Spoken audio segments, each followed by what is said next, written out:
1 Samuel, chapitre 8. Lorsque Samuel devint vieux, il établit ses fils juges sur Israël. Son fils aîné se nommait Joël et le second Abijah. Ils étaient juges à Beer-Shéba. Les fils de Samuel ne marchèrent pas sur ses traces. Ils se livraient à des profits malhonnêtes, acceptaient des cadeaux et tordaient le droit. Tous les anciens d'Israël se rassemblèrent et allèrent trouver Samuel à Rama. Ils lui dirent: Te voilà vieux et tes fils ne marchent pas sur tes traces. Maintenant, établis sur nous un roi pour nous juger, comme on en trouve dans toutes les nations. Cela déplut à Samuel qu'il dise: Donne-nous un roi pour nous juger, et il pria l'Éternel. L'Éternel dit à Samuel: Écoute le peuple dans tout ce qu'il te dira, car ce n'est pas toi qu'ils rejettent, c'est moi, afin que je ne règne plus sur eux. Ils agissent envers toi comme ils l'ont toujours fait depuis que je les ai fait sortir d'Égypte jusqu'à aujourd'hui, ils m'ont abandonné pour servir d'autres dieux. Écoute-les donc, mais donne-leur des avertissements, fais-leur connaître les droits du roi qui régnera sur eux. Samuel rapporta toutes les paroles de l'Éternel au peuple qui lui demandait un roi. Il dit: Voici quels seront les droits du roi qui régnera sur vous. Il prendra vos fils et les mettra sur ses chars ou parmi ses cavaliers, ou encore ils devront courir devant son char. Il fera d'eux des chefs de milliers et des chefs de cinquantaines. Il les emploiera à labourer ses terres, à récolter ses moissons, à fabriquer ses armes de guerre et l'équipement de ses chars.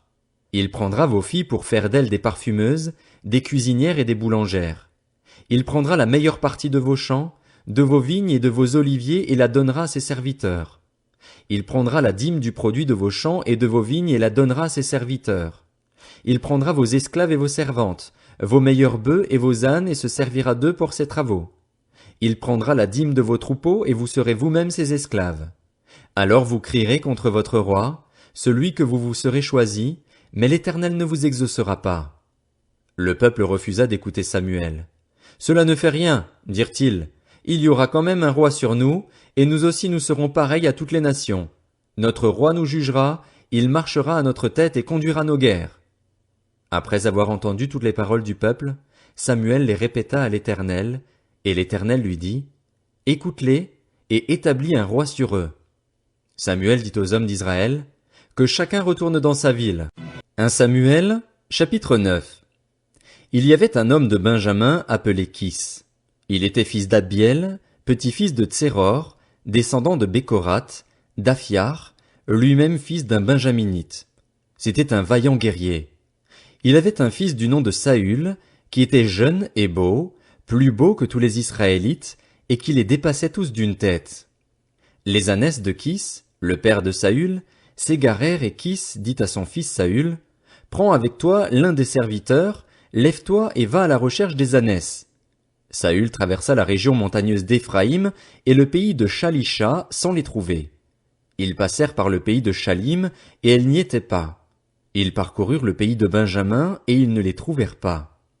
Ils étaient arrivés dans le pays de Tsuf, lorsque Saül dit au serviteur qui l'accompagnait: Viens, retournons chez nous, sinon mon père oubliera les ânesses et s'inquiétera pour nous.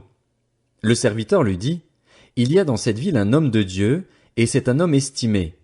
Tout ce qu'il dit arrive à coup sûr. Allons-y donc.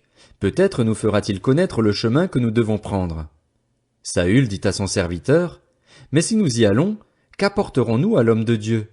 En effet, il n'y a plus de provisions dans nos sacs et nous n'avons aucun cadeau à lui offrir. Qu'avons-nous?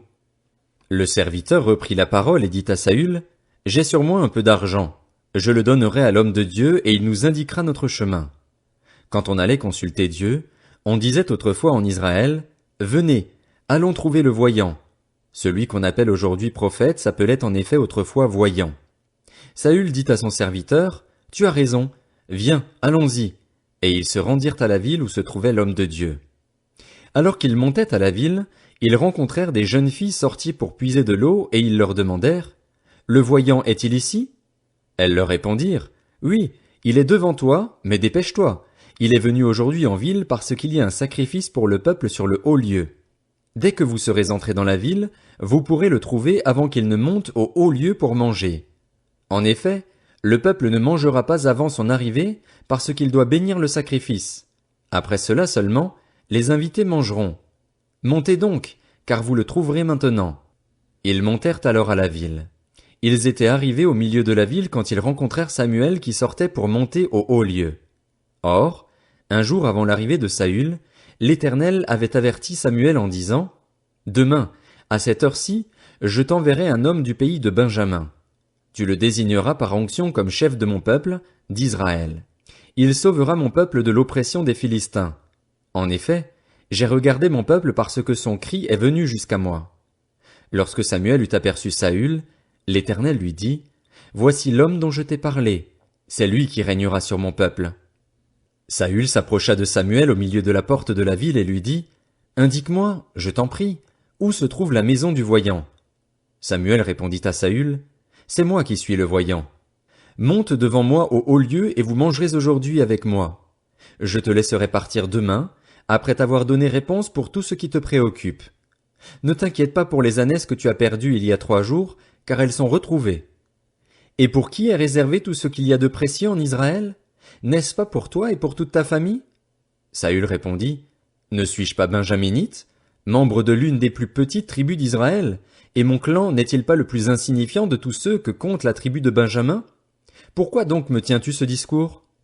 Samuel prit Saül et son serviteur, les fit entrer dans la salle et leur donna une place à la tête des invités. Il y avait là une 30aine d'hommes. Samuel dit au cuisinier: Sers la portion que je t'ai donnée en te disant de la mettre à part. Le cuisinier préleva la cuisse et ce qui l'entoure, et il la servit à Saül. Samuel dit: Voici ce qui a été réservé. Sers-toi et mange, car on l'a gardé pour toi lorsque j'ai invité le peuple. Ainsi, Saül mangea avec Samuel ce jour-là. Ils redescendirent du haut lieu à la ville, et Samuel s'entretint avec Saül sur la terrasse du toit. Puis ils se levèrent de bon matin. À l'aurore, Samuel appela Saül sur le toit en disant: Viens, et je te laisserai partir. Saül se leva, et ils sortirent tous les deux, Samuel et lui.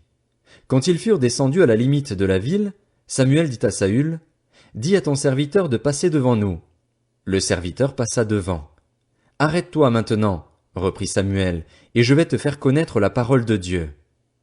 1 Samuel, chapitre 10. Samuel prit une fiole d'huile qu'il versa sur la tête de Saül.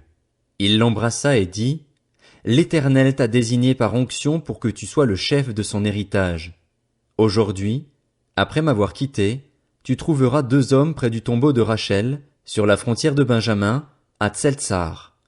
Ils te diront: Les ânesses à la recherche desquelles tu es allé sont retrouvées. Maintenant ton père ne pense plus aux ânesses, mais il s'inquiète pour vous. Il dit: Que dois-je faire au sujet de mon fils? De là tu iras plus loin et tu arriveras aux chênes de Tabor, où tu rencontreras 3 hommes en train de monter vers Dieu à Béthel. Ils portent l'un 3 chevreaux, l'autre 3 gâteaux de pain et l'autre une outre de vin. Ils te demanderont comment tu vas et te donneront 2 pains. Tu les accepteras de leur part.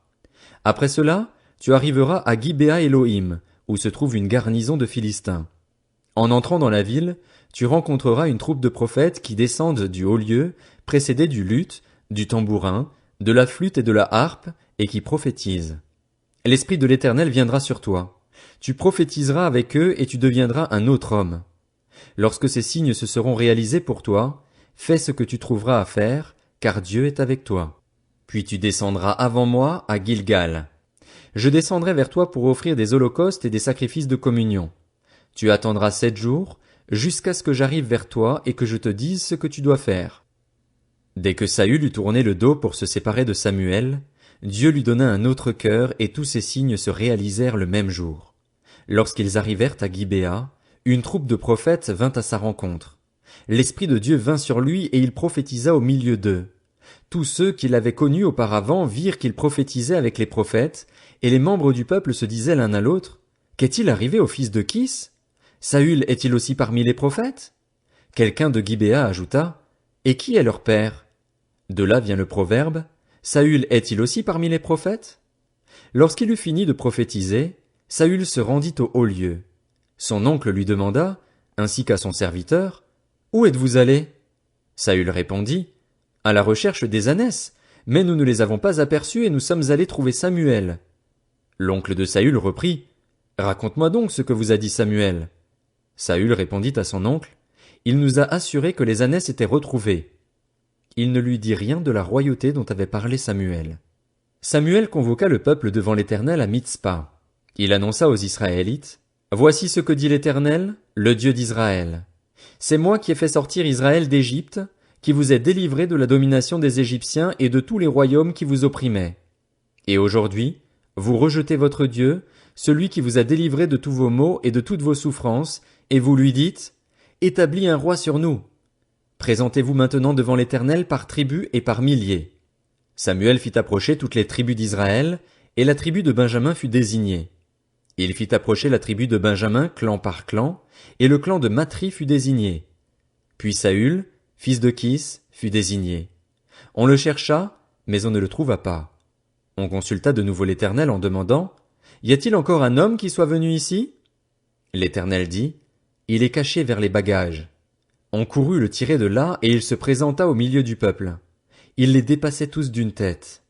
Samuel dit à tout le peuple, Voyez-vous celui que l'Éternel a choisi? Il n'y a personne dans tout le peuple qui soit pareil à lui. Et tout le peuple cria, Vive le roi! Samuel fit alors connaître au peuple le droit relatif à la royauté, et il l'écrivit dans un livre qu'il déposa devant l'Éternel. Puis il renvoya tout le peuple, chacun chez soi. Saül aussi alla chez lui à Gibéa, accompagné des hommes de valeur dont Dieu avait touché le cœur. Il y eut toutefois des vauriens qui dirent, Quoi? C'est celui-ci qui nous sauvera. Ils le méprisèrent et ne lui apportèrent aucun cadeau, mais Saül n'y prêta pas attention.